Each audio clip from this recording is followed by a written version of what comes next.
La palabra del Señor, que ya ha sido leída en Hechos 10, versículos 9 al 23, y el título del mensaje es La verdadera pureza. Vivimos en un mundo de apariencias. Hay oro que no es oro, hay madera que no es madera, es plástico, parece madera. Hay flores que no son reales, hay perlas falsas, diamantes de vidrio y caballeros sin vergüenza. Donde miremos, a poco mirar, nos daremos cuenta que nuestros ojos nos engañan y que lo que vemos no es real. Tanto es así que ya no nos extrañamos y terminamos acostumbrándonos a las apariencias. Nos encontramos de lo más normal. Los dones espirituales, como el dinero, también se falsifican. Y hay lo que el apóstol Pablo, hablándole a Timoteo en su segunda epístola, le llama la apariencia de piedad. No es piedad, es una piedad aparente. Y esa es justamente la que domina hoy día la escena evangélica. Apariencia de piedad. Como nosotros lo hacemos hoy, así los judíos también profesionalizaron la fe.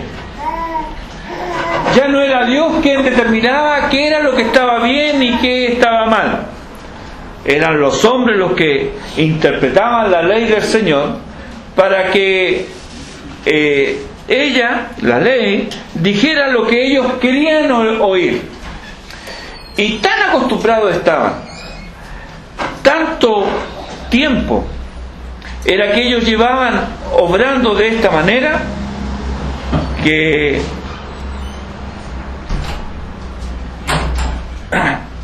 lo real, la ley del Señor, había quedado sepultada bajo una montaña de mandamientos que honraban a los hombres, pero deshonraban a Dios. Mire usted, aparentemente ellos honraban a Dios, pero no era tal cosa. A modo de ejemplo, podemos leer ahí en el Evangelio de Marcos, en el capítulo 7. Vamos a darle una rápida lectura a algunos versículos. Después usted lo puede leer en su hogar, porque esto es bien interesante. Cómo el Señor nos describe aquí en Marcos 7 del versículo 1 al 23, pero vamos a leer solamente hasta el 13.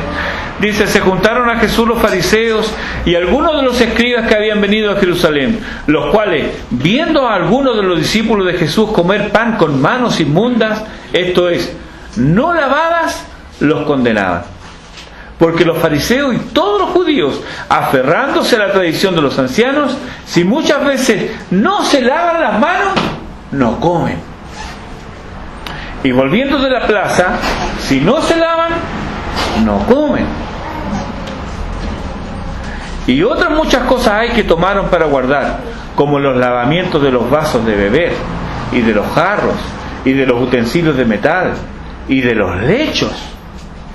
Le preguntaron pues los fariseos y los escribas, eso, o sea, le preguntan al Señor ahora: ¿por qué tus discípulos no andan conforme a la tradición de los ancianos, sino que comen pan con manos inmundas? Respondiendo él les dijo: hipócritas, bien profetizó de vosotros Isaías, como está escrito: este pueblo de labios me honra, mas su corazón está lejos de mí, pues en vano me honran, enseñando como doctrinas mandamientos de hombres, porque dejando el mandamiento de Dios, os aferráis a la tradición de los hombres, los lavamientos de los jarros y de los vasos de beber, y hacéis otras muchas cosas semejantes. Les decía también: bien invalidáis el mandamiento de Dios para guardar vuestra tradición, porque Moisés dijo: honra a tu padre y a tu madre. Aquí le está dando un ejemplo, por si algún judío le decía: ¿cómo se te ocurre? ¿En qué nosotros invalidamos la ley del Señor? Ahí está el ejemplo. Moisés había dicho: honra a tu padre y a tu madre. ¿Ese qué mandamiento es? Es un mandamiento. ¿Cuál es? El quinto.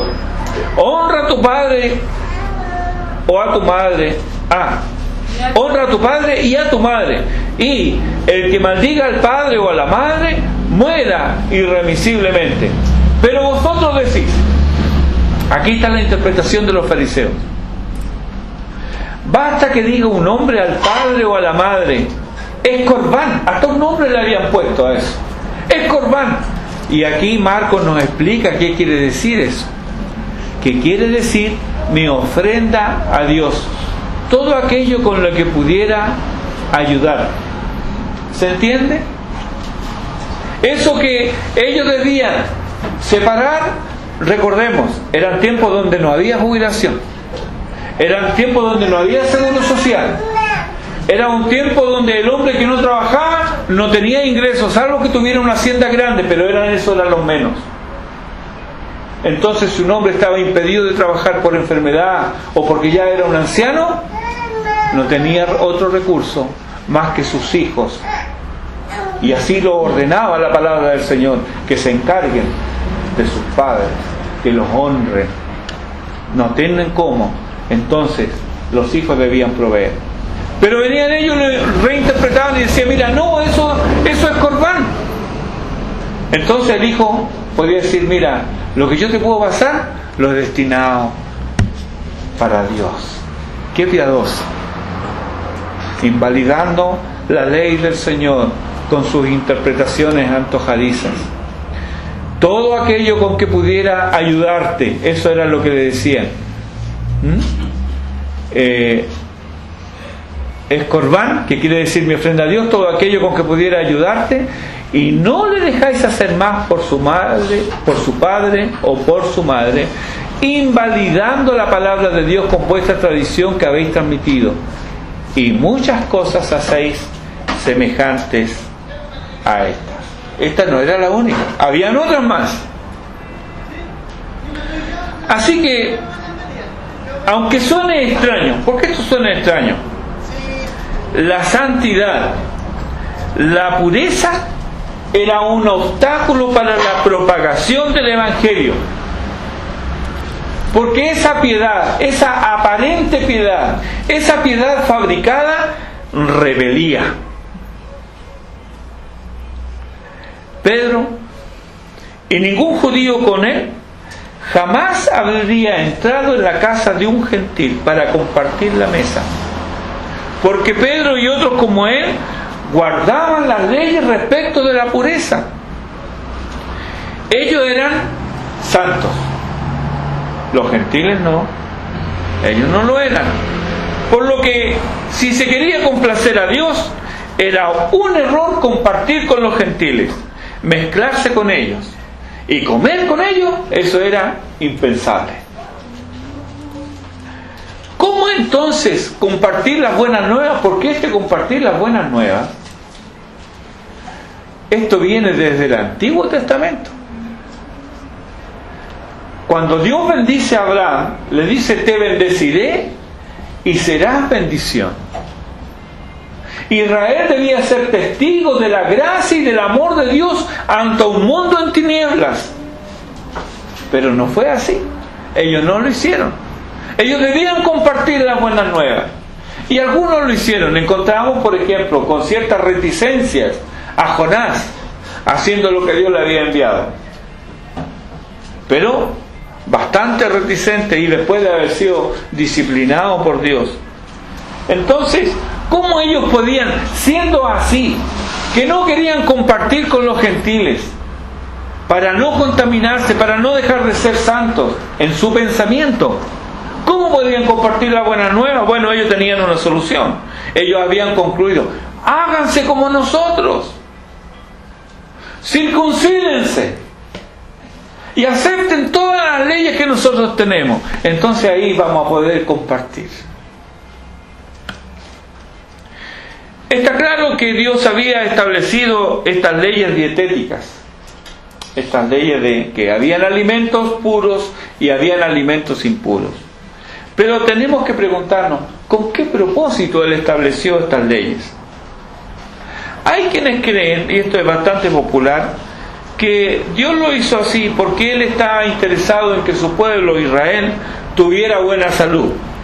En aquellos días, en una era precientífica, donde no había conocimiento de los gérmenes, de los virus y de las bacterias, y donde tampoco habían heladeras, ¿cierto?, que pudieran conservar los alimentos en frío, era importante tomar este tipo de medidas a fin de conservar la salud del pueblo.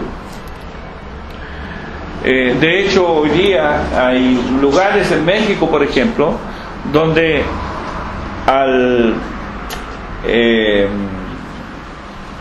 matar un chancho, ellos no lo matan antes de que esté completamente vendido. Entonces las personas se comprometen o pagan por anticipado la parte del cerdo que quieren, y una vez que el cerdo está todo vendido, ahí lo matan, y ese día está toda la gente esperando, porque por la alta temperatura eso se corrompe rápidamente. En esos tiempos no había estos medios para conservar los alimentos, y por eso se piensa de que Dios prohibió el consumo de determinados animales, determinadas aves y peces. El problema con esta creencia es que si esto era así en tiempos de Moisés, en tiempos de Cristo la situación no había cambiado mucho.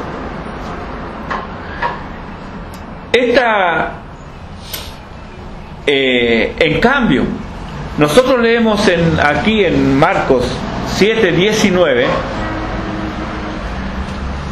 esto decía, haciendo limpios todos los alimentos. Estas son palabras del Señor.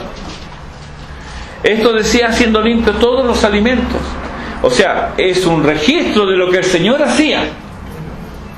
Esta enseñanza la toma el apóstol Pablo en la primera epístola a Timoteo, capítulo 4, los versículos 4 y 5, y la amplía. Dice Pablo: porque todo lo que Dios creó es bueno, y nada es de desecharse si se toma con acción de gracias, porque por la palabra de Dios y por la oración es santificado. Tenemos libertad para comer y también tenemos libertad para no comer, pero no tenemos libertad para imponerle a otro que no coma algo, porque la palabra de Dios, por la palabra de Dios y por la oración, nos dice Pablo, es santificado. Ya no hay alimentos impuros. Al leer el pasaje de Marcos capítulo 7 y leemos los versículos del 18 al 23, nos queda claro que lo que realmente le importa al Señor es la impureza moral. Marcos 7, 18, 23. Él les dijo: ¿también vosotros estáis así sin entendimiento? ¿No entendéis que todo lo de fuera que entra en el hombre no le puede contaminar, porque no entra en su corazón, sino en el vientre, y sale a la letrina? Esto decía, haciendo limpios todos los alimentos. Pero decía que lo que del hombre sale, eso contamina al hombre, porque de dentro, del corazón de los hombres, salen los malos pensamientos, los adulterios, las fornicaciones, los homicidios, los hurtos, las avaricias, las maldades, el engaño, la lascivia, la envidia, la maledicencia, la soberbia, la insensatez. Todas estas cosas, todas estas maldades de dentro salen y contaminan al hombre. ¿Queda claro entonces que lo que al Señor le importaba, siempre le ha importado a Dios, es la impureza moral? Y Él dejó muy claro que los alimentos físicos que el hombre consuma no pueden ensuciar a un hombre moral o espiritualmente. Y esta era la creencia judía, que comer alimentos impuros contaminaba moralmente a las personas. Por eso es que no se sentaban con un gentil a comer. Sin embargo, los alimentos no eran impuros en sí mismos. Lo que los hacía impuros era la prohibición de Dios de consumirlos. Dios había dicho, no comas esto, esto y esto. Por lo tanto, por el dicho de Dios, eso era impuro. Pero ahora Cristo viene y dice, esto decía, haciendo limpios todos los alimentos, ese mandato que Dios dio queda abrogado. Y más tarde Pablo lo amplía, como leímos recién, porque todo lo que Dios creó es bueno y nada es de desecharse si se toma con acción de gracias, porque por la palabra de Dios y por la oración es santificado. ¿Se fija? Ahora bien, los judíos, por esta prohibición de Dios, llegaron a conclusiones erróneas.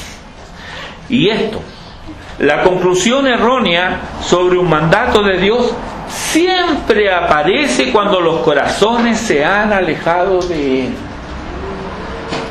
Y es útil que nos detengamos un segundo a reflexionar sobre esto. Cuando nos alejamos de Dios, hasta el conocimiento que tengamos de Dios, lo tergiversamos, lo corrompemos para nuestra propia ruina.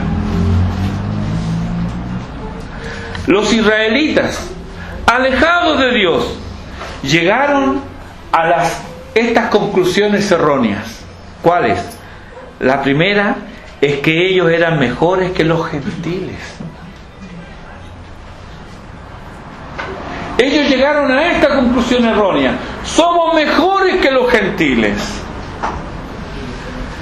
Y esto a pesar que el Antiguo Testamento enseña que la elección de Dios no se basaba en la superioridad moral de ellos respecto de otros pueblos. Dios no lo eligió porque fueran mejores que otros pueblos. Todo lo contrario. Deuteronomio capítulo 7, versículos 7 y 8. Es bueno que lo recordemos, porque eso también vale para nosotros hoy día. Cuando muchas veces nos suben estos humos y pensamos que somos mejores que el resto, hermano, lea Deuteronomio 7, versículos 7 y 8. No por ser vosotros más que todos los pueblos os ha querido Jehová y os ha escogido, pues vosotros erais el más insignificante de todos los pueblos, sino por cuanto Jehová os amó. Detrás de la elección de cada uno de nosotros está el amor soberano de Dios, no nuestra supuesta superioridad moral. Solo el amor de Dios y nada más. Ellos se consideraban, habían concluido erróneamente que por cuanto Dios le había dado la ley, ellos eran mejores que otros hombres, solo por el hecho de tener la ley. Otro error, otra conclusión errónea fue que confundieron la santidad moral y espiritual con la santidad ceremonial. Qué fácil es enredarse en esto. Así eran los fariseos. Eran delicados y puntillosos con aspectos externos de la santidad. Come pan con manos inmundas. No es que tuviera las manos con manos, no. Sino que no se habían lavado las manos todas las veces que ellos habían decidido que debían lavarse las manos. Iban a la plaza y volvían, debían lavarse las manos porque en el trayecto se habían contaminado con gentiles. Entonces, eso era así. Ellos confundieron la santidad moral, espiritual, con la santidad ceremonial. Así eran los fariseos. Ellos ponían demasiada atención en estas cosas, pero descuidaban o ignoraban la santidad interna, la santidad moral o espiritual. Nuestro Señor la denunció en más de una oportunidad. Por ejemplo, en Lucas capítulo 11, versículo 39, les dice claramente a los discípulos: vosotros los fariseos limpiáis lo de fuera del vaso y del plato, pero por dentro, les dice, estáis llenos de rapacidad y de maldad. ¿Se fija? La tercera conclusión errónea que de este mandamiento de Dios, no por el mandamiento, sino por la interpretación que ellos le dieron. Recordemos una vez más que cuando nos alejamos de Dios, malinterpretamos la palabra de Dios.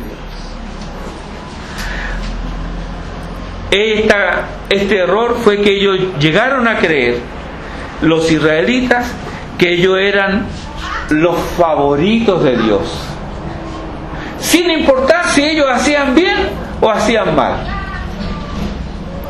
En cambio, los gentiles, por el solo hecho de ser gentiles, eran rechazados por Dios, aunque obraran bien. Ellos eran los favoritos, los regalones.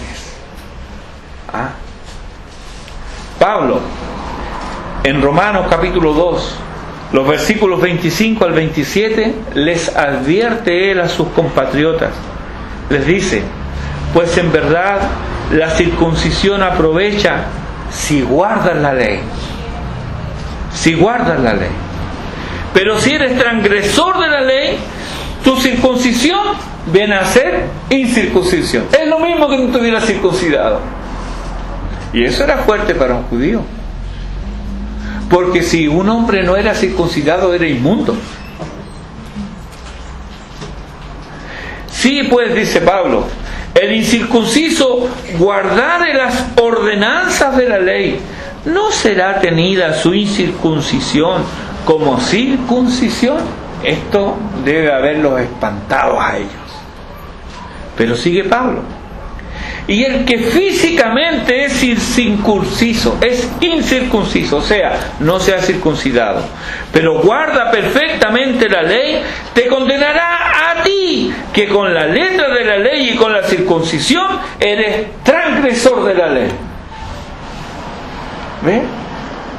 Ellos se ufanaban, se jactaban de que somos los elegidos de Dios, somos los favoritos de Dios. Dios nos dio la ley. Por eso que nos circuncidamos, y circuncidamos a nuestros hijos, y así toda nuestra posteridad es del pueblo de Dios. Somos los favoritos de Dios. Pero el apóstol le dice: mira, tu circuncisión viene a ser incircuncisión si tú no estás cumpliendo la ley. Si eres un transgresor de la ley, si eres un sinvergüenza, no sirve de nada tu circuncisión. Eso debe haberles dolido. Eso está ahí en Romanos capítulo 2.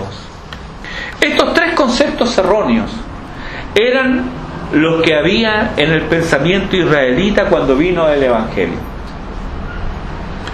Repasémoslo un poco, porque lo vamos a volver a ver más tarde y será nuestra aplicación para el día de hoy.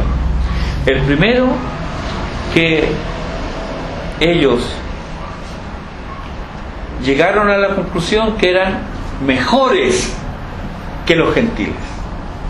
El segundo error fue que ellos confundieron la santidad moral y espiritual con la santidad ceremonial.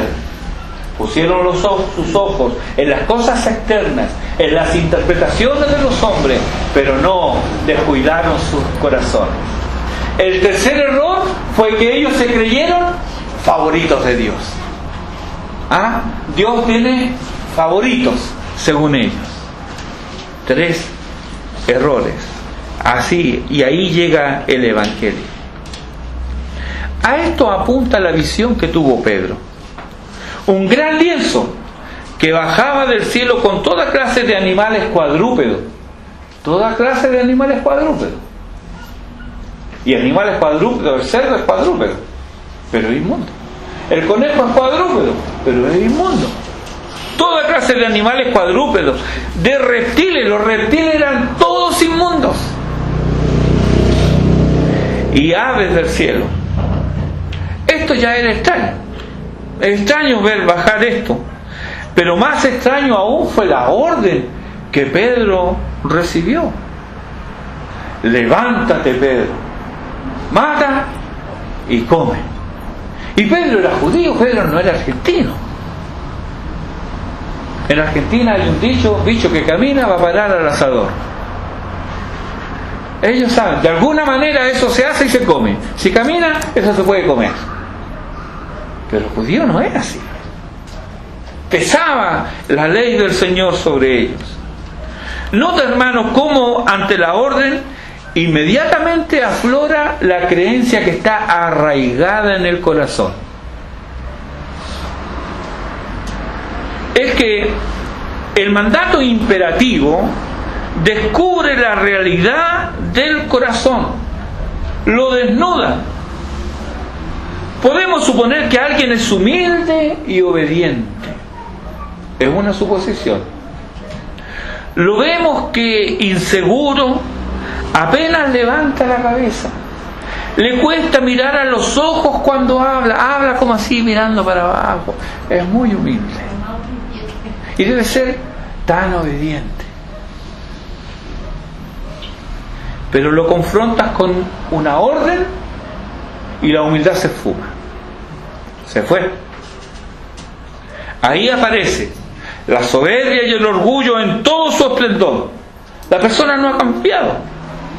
Lo que ha pasado es que la ley lo ha puesto al descubierto. Y ni siquiera reflexiona sobre la inconsistencia de lo que dice creer y lo que realmente cree. Porque decimos creer que Dios es Señor. Pero eso, ante una orden que no queremos obedecer, es cuestionada. Y ya con nuestros hechos, al desobedecer, no estamos diciendo que Cristo es Señor. Véalo, por ejemplo, aquí en Pedro, el versículo 14. Volvamos a Hechos nuevamente, Hechos capítulo 10, y vamos al versículo 14.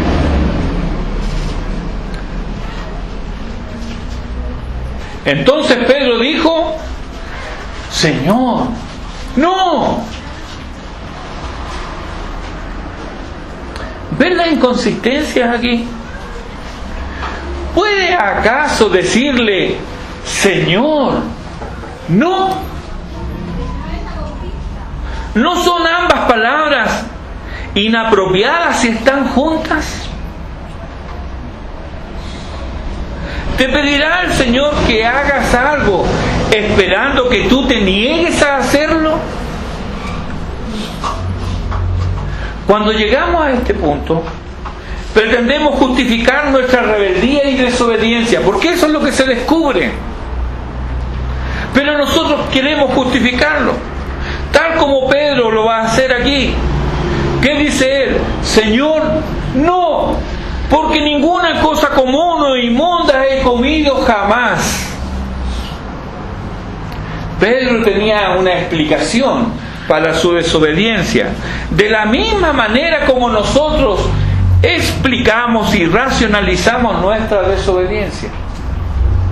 Versículo 15 dice: volvió la voz a él la segunda vez, lo que Dios limpió, no lo llames tú común. Ahora bien, ¿cómo lo limpió? Obviamente no lo hizo quitándole los gérmenes o bacterias.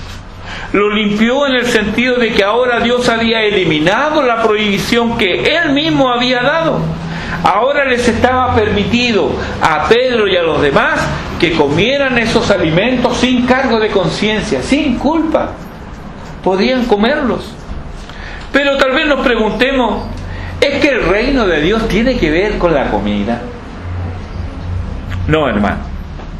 Romanos 14:17 nos dice claramente: porque el reino de Dios no es comida ni bebida, sino justicia, paz y gozo en el Espíritu Santo.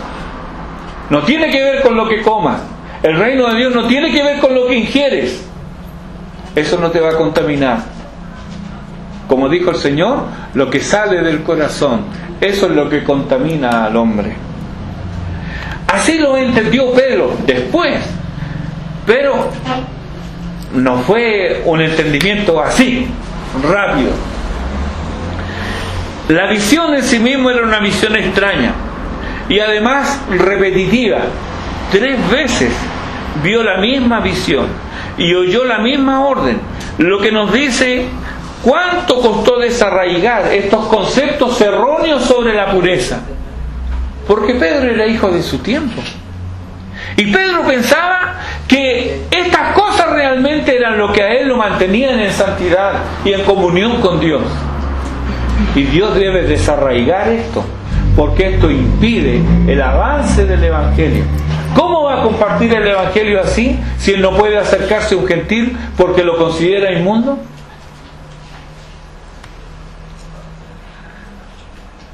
Pedro no lo entendió de inmediato. El versículo 17 nos dice que él estaba perplejo y que se preguntaba dentro de sí qué significaba todo aquello. Imagínenselo. Llegan los enviados de Cornelio y él todavía estaba pensando en esa visión. El Espíritu ahora le habla a Pedro: he aquí 3 hombres te buscan, levántate pues y desciende, y no dudes en ir con ellos, porque yo los he enviado. Los versículos 19 y 20. La expresión que hay ahí, no dudes, la expresión aquí, claro. Y en el capítulo 11, versículo 12, en el mismo libro de Hechos, dice sin dudar. Podría traducirse como sin hacer ninguna distinción. Es decir, bien podría ser un llamado a no hacer lo que habitualmente hacía, una distinción odiosa entre judíos y gentiles, lo que a la luz del Evangelio es completamente inapropiado.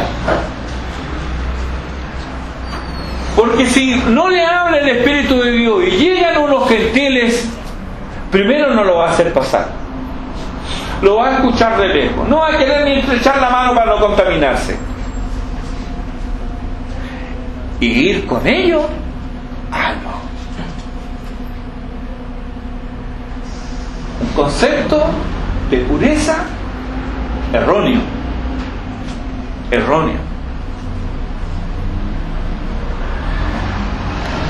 Aunque la visión que había tenido Pedro tenía relación con alimentos puros e impuros, fue el Espíritu de Dios el que hizo la relación entre gentes puras e impuras.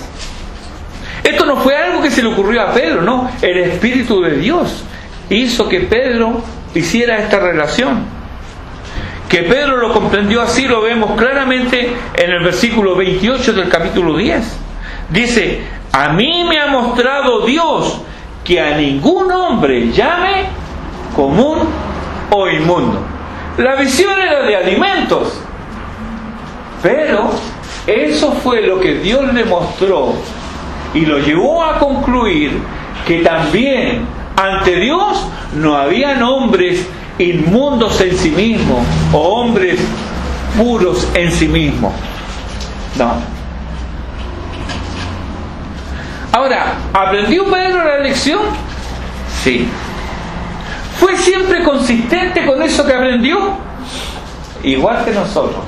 No. Pedro aprendió la lección, ya que vemos en el versículo 23 que él hace entrar en su casa a gentiles. Y entre paréntesis, no era su casa, recordemos que él estaba allegado, podríamos decir ahí. Él estaba en casa de Simón el curtidor, era la casa de él, no era su casa. Pero él lo hace entrar, los aloja a los gentiles, los hospeda, nos dice el versículo. Todo lo anterior, todo esto de recibir a un gentil, de hacerlo pasar y de que pasara la noche ahí, era impensado en un judío piadoso. No porque la piedad se lo exigiera así, sino porque las demandas del hombre reflejaban más el orgullo israelita que la santidad que Dios demandaba. Por esa razón, no porque Dios le impidiera hacer esto, No. Recuerde la parábola del buen samaritano. ¿Se acuerdan? Un hombre fue atacado camino a Jerusalén, de regreso de Jerusalén. Pasó primero un sacerdote, lo vio y siguió de largo. Luego pasó un levita, lo vio y pasó de largo. ¿Qué había detrás de ellos? Había este concepto de no contaminarse. El Señor no lo dijo, pero tal vez este hombre vestía ropas que lo hacían ver como que no era judío. O a lo mejor era judío, pero ¿y si estaba muerto? Se contaminaban igual. Entonces, dejémoslo ahí, que no vamos a hacer problemas. Eso hay detrás de esta actitud, no contaminarse. Recuerdo a un muchacho que trabajó conmigo y él, su hermano sufría estos ataques de epilepsia. Y él, la primera vez que lo vio, su hermano cae al suelo y él, en vez de socorrerlo, él se aparta. Y le preguntaron, oye, pero ¿por qué no fuiste a socorrerlo? No, dijo, a lo mejor se me pega lo mismo que tiene. Es una actitud natural en algunos. Eso es lo que hay detrás de este sentido de no mezclarse con los gentiles. Para un judío me refiero. Ahora, ¿Pedro aprendió la lección? Sí. ¿Fue siempre consistente? No.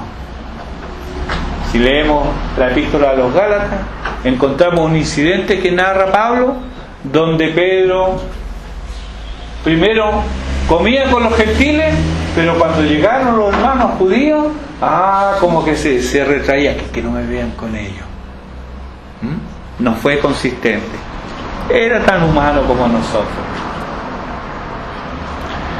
Este tema pudiera parecernos lejano a nosotros, porque no somos israelitas, no somos judíos, por lo que no tenemos estos problemas. No pensamos como ellos. ¿O sí? Hemos dicho, y lo repito ahora, que cuando nos alejamos de Dios, hasta el conocimiento que tenemos de Dios, conocimiento verdadero, hermano, hasta el conocimiento que tenemos de Dios, lo tergiversamos para nuestra propia ruina. Eso pasa cuando nos alejamos de Dios. Por gracia y misericordia de Dios llegamos a la fe. Descubrimos en Cristo nuestro sumo bien. Nos deleitamos en su palabra y asimilamos poco a poco la doctrina que emana de la revelación divina.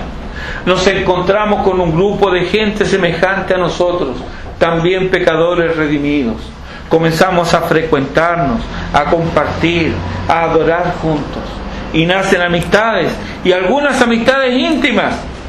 A poco andar, alguno sufrió el engaño del pecado, y su corazón, como dice Hebreos 3:13, se endurece. Aparece ahora un corazón malo de incredulidad, que termina por apartarlo del Dios vivo. En esta condición endurecida y engañada, se siente bien, y el engaño le hace ver que está mejor que el resto, que tiene un conocimiento mayor y que hasta comprende los designios del Todopoderoso con facilidad. La voluntad de Dios para otros a él le es muy clara y evidente. El que anda mal, él sabe perfectamente cuál es la voluntad de Dios para la vida de otro. Es curioso esto, pero así se manifiesta. Él comienza a usar su Biblia no para confrontar su pecado, sino para medir a otros con su caprichosa regla. Caprichosa, por cuanto lo que pretende en otros, él mismo no está ni cerca de cumplirlo. Esto lo hace un hipócrita. Comienza a mirar a sus hermanos por los que antes había afecto, ahora los mira con desdén. Desprecia a todos cuantos no están de acuerdo con él. se sabe un elegido de Dios y llega a la triste y lamentable conclusión de que él es mejor cristiano que muchos. Su pretendida superioridad se basa en externalidades, en supuesto conocimiento. Dice que es salvo por gracia, pero en lo profundo de su corazón anida la pretensión de su propia justicia. Este hombre ha caído en el mismo error que cayeron los judíos. Ha olvidado cuán insignificante es. Ha olvidado que de ser elegido lo fue por gracia, por el puro afecto de su voluntad, para su gloria y por su amor. O también están quienes confunden la santidad, no que no sepan qué es, sino que la han reemplazado por sus prácticas, por considerarse mejores que el resto. Tienen la actitud descrita en Isaías 65:5, que dicen: estate en tu lugar, no te acerques a mí, porque soy más santo que tú. Estos se apartan en los rincones, ponen cara de duelo, jamás sonríen y proclaman a los cuatro vientos que su vida es una lucha constante. ¡Ay, son cristianos tan sacrificados! Tanto que sufren por el Evangelio. Todo es una lucha para ellos y así lo ventilan vez tras vez.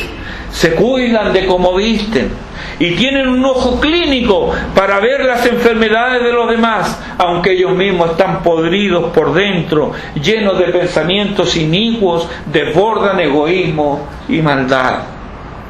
Tienen apariencia de piedad, pero con sus hechos demuestran que no la conocen o que ya la han abandonado. Solo son cristianos entre cristianos, pero las tinieblas que en ellos hay confunde hasta a los mismos impíos. Pero ellos son salvos, se jactan de ser elegidos. Otra vez, aquí tenemos el mismo error que en el que cayeron los israelitas. Por último, están los que se consideran los favoritos de Dios, como si fueran los regalones de Dios. Ellos están convencidos tan convencidos están de que esto es así, que ellos no tiemblan ni temen cuando pecan. No importa, han pecado, sí, pero Dios los perdonará. Así que no hay problema. Ellos se consideran especiales y por lo mismo desprecian a los que en su opinión no lo son. Ellos son especiales, los demás no. Ellos son cristianos. Soy evangélico, dice. Soy evangélico. Soy reformado. Como si esto fuera el santo y seña para entrar en la gloria. Así, seguro de ser admitidos en el cielo, ¿olvidan que allá no entrará cosa inmunda? Pero ellos están seguros de que van al cielo. Ellos desprecian a los que, pobrecitos de ellos, no son creyentes. Desprecian a los incrédulos. Aunque en este estado, estos llamados creyentes son tan derechos como un sarmiento. ¿Ha visto los sarmientos? Como son todos retorcidos, son tan derechos como los sarmientos y dan tanto fruto como un espino. Si estos tres personajes descritos, estos que se consideran superiores, estos que confunden lo externo con lo interno, estos que se creen los favoritos de Dios, estos se identifican con el Evangelio, hablan del Evangelio, ¿qué pasará? ¿No serán acaso sus vidas un impedimento al obrar del Espíritu? ¿Por qué, hermanos, tantos en nuestro país desprecian el Evangelio sin haberlo oído? No conocen el Evangelio, pero no quieren saber nada con el Evangelio. Es cierto que hay una obra del diablo en esto. Es cierto que ellos están en oscuridad, que están en tinieblas, pero ¿no habremos contribuido nosotros a cegarlos?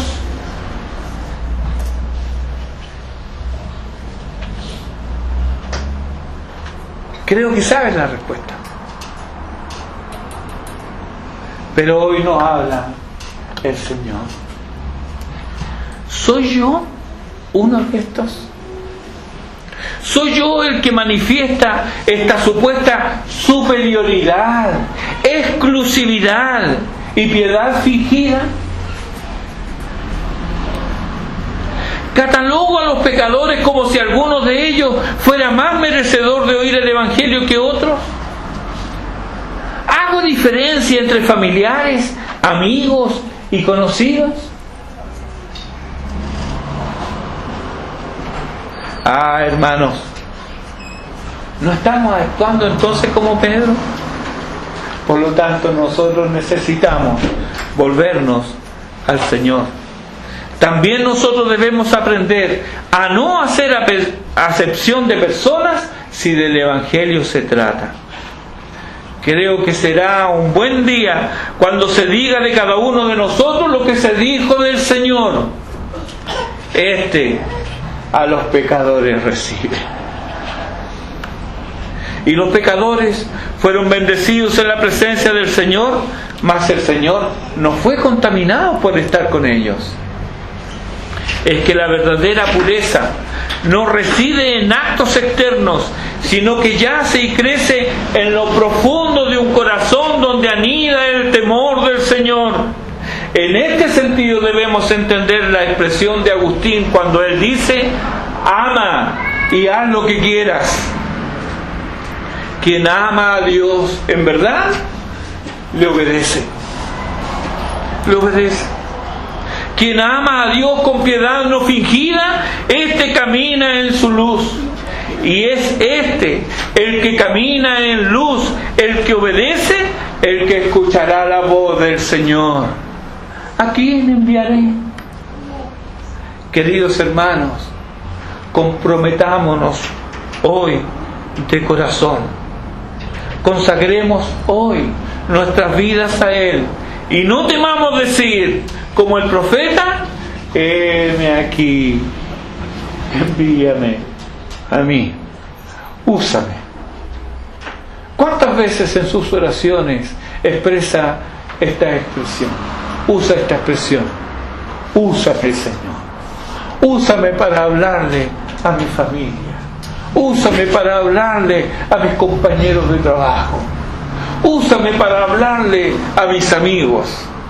Úsame, Señor. Consagremos nuestra vida hoy a nuestro Dios. Que el Señor sea glorificado en nuestras vidas. Amén.